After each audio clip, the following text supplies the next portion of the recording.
आजच्या स्पर्धेच्या धकाधकीच्या व तणावग्रस्त जीवनात पदोपदी भय, चिंता व आक्रमकता प्रत्ययास येते। या बाह्य जगतात पण पुरते गुरफटलेले जातो व मग ध्यानी येते की निखळ आनंद, शांतता अभावानेच आपल्याला जाणवते आहे। स्वतःबरोबर शांतपणे वेळ घालवायला, आपल्या स्वतःशी सुसंवाद राखायला तर आपल्याकडे वेळच नाहीये।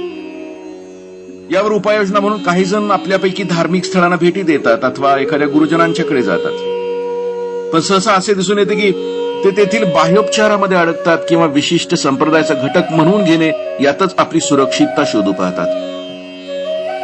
आपण हे ध्यान घेतली पाहिजे की शांती, विशुद्ध आनंद हे आपण आपल्या अंतर्यामी खोलवर उतरल्यानेच प्राप्त होऊ शकते।